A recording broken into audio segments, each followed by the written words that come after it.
Bonjour à tous, bienvenue sur ma chaîne. Aujourd'hui, je vous présente quelque chose d'un peu particulier. Cette vidéo fait partie d'une série qui va, pas à pas, retracer le récit que je suis en train d'écrire, mon roman. Chaque épisode correspondra à un chapitre, pour que vous puissiez suivre l'histoire comme si vous la viviez en temps réel. Installez-vous, plongez dans l'univers et laissez-vous porter par le premier fragment de ce voyage.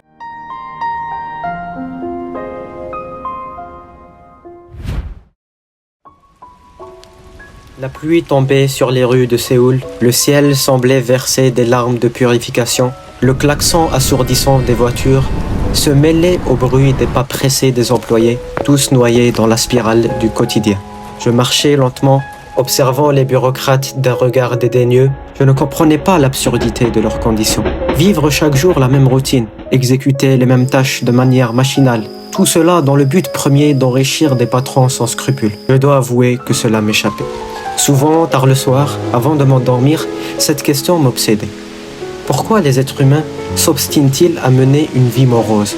Pourquoi, en atteignant l'âge adulte, la majorité sombre-t-elle dans les méandres du capitalisme? Pour quelles raisons refuse-t-elle de vivre une vie en adéquation avec ses propres principes? Comment expliquer que tant de gens acceptent ce sort sans broncher, se résignent, s'éteignent? Ces interrogations me tourmentaient l'esprit. Peut-être pensez-vous que j'en faisais trop? Mais moi, je prenais ces dilemmes très au sérieux. Je plaçais ces réflexions au centre de mes préoccupations, presque comme un problème existentiel.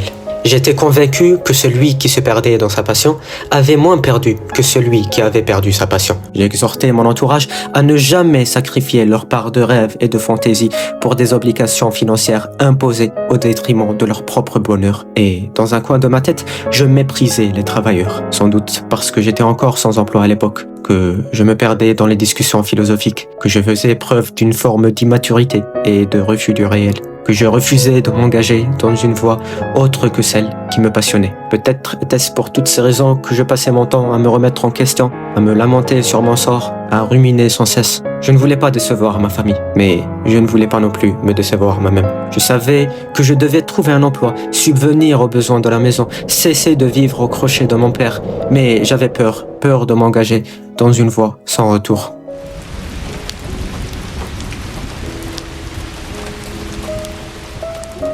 Tous les habitants du quartier Soldam me disaient de prendre exemple sur ma grande sœur, Sokja, qui était à l'opposé de moi. Elle faisait la fierté de mon père. Il faut dire qu'elle travaillait dur pour réussir dans la vie. Mais qu'est-ce que la réussite, si l'on y réfléchit bien? Pour eux, cela se résumait exclusivement à l'argent. Plus on en avait, plus on pouvait afficher notre réussite. Je n'étais pas du même avis. Pour moi, la réussite allait bien au-delà. C'était vivre de ses passions, être en paix avec son passé, satisfait du présent et serein face à l'avenir. Mais je savais que j'étais le seul à penser ainsi.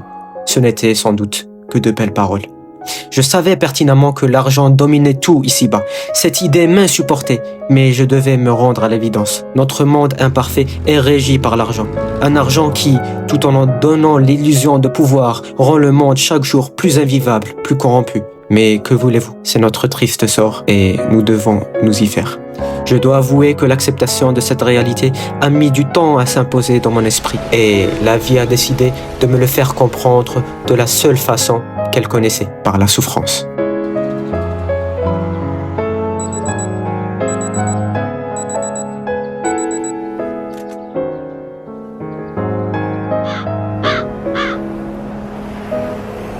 En préambule de cette histoire, je dois vous faire part de mon passé. Des périodes que je ne présente pas toujours avec gloire. Je n'étais pas vraiment différent d'aujourd'hui, à vrai dire. J'étais toujours ce minable qui se cachait derrière des idéaux de grandeur pour calomnier les autres. Je montais sur mes grands chevaux afin de prêcher des vertus, alors qu'en réalité, j'étais le premier à qui il fallait faire la morale. J'étais seulement convaincu de mon intelligence et ma vision, marquée par une certaine forme de supériorité, me plaçait sur un piédestal. Je regardais les autres avec un certain dégoût, les estimant inférieurs. Peut-être cela ne se passait-il que dans ma tête. Je dois dire que je vous livre ici tous mes doutes. Faites-en ce que vous voulez. Mon esprit vaniteux a commencé à se former dès mon plus jeune âge, pour ne pas dire que j'ai toujours été ainsi. Ce trait de personnalité s'est cristallisé durant mes années de lycée, où j'étais au paroxysme de mon credo, toujours plongé dans mes livres.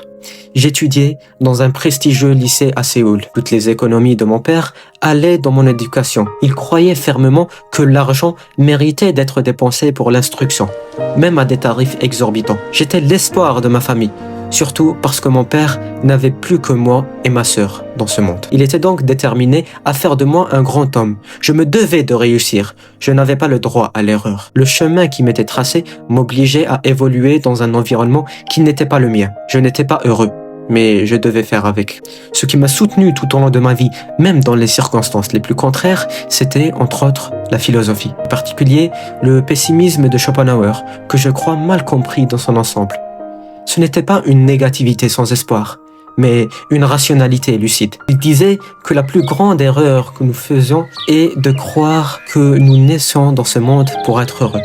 Et que pour ne pas être trop malheureux, il ne fallait pas chercher à être trop heureux. Cette idée me permettait de ne pas être déçu par la vie, de s'affranchir du poids des attentes. Cela me galvanisait, tout comme le doute méthodique de Descartes, qui avait décidé de douter de tout afin de bâtir une science universelle et certaine. De la même manière, Schopenhauer choisissait un pessimisme assumé, presque temporaire, pour mieux accueillir les éclats de bonheur. Je vous dis cela car c'est à travers la philosophie et les livres en général que j'ai pu garder le cap dans un océan d'incertitude. Dans ce lycée où l'apparence triomphait sur la profondeur au détriment de l'authenticité et de la valeur de chacun, c'est la lecture qui m'a permis de supporter la vie qu'on m'imposait. Comme disait Descartes, la lecture est comme une conversation avec les esprits les plus brillants de chaque siècle. Ainsi, je n'étais pas seul, ou du moins, c'est le sentiment que j'avais. Dans ma classe, je ne parlais à personne. J'étais toujours le premier, mais j'attirais la haine de mes camarades. Ils n'arrivaient pas à me cerner. Et le fait que je ne vienne pas du même milieu qu'eux n'arrangeait rien. Je n'étais pas riche et cela suffisait à me faire détester. Toujours plongé dans mes livres, je paraissais inaccessible. Néanmoins, il y avait une fille dans ma classe qui se distinguait. Elle n'était pas comme les autres. Bien qu'issue d'un milieu aisé, elle n'avait pas la même mentalité. Toujours souriante et à l'écoute, elle ne passait pas inaperçue. Elle était la seule à venir parler au paria que j'étais. Au début, je ne comprenais pas pourquoi elle me traitait différemment des autres. Je croyais à une forme de manipulation déguisée. J'étais constamment sur la défensive. Voilà, c'était le premier chapitre de mon roman. Si ça vous a plu, laissez un j'aime et abonnez-vous pour ne rien rater. Bien sûr, il y aura d'autres chapitres, mais ça dépendra beaucoup de vous. Alors, si vous voulez connaître la suite, vous savez quoi faire. Quant à moi, je vous dis à plus tard, là où les mots reprennent vie et où l'histoire se prolonge.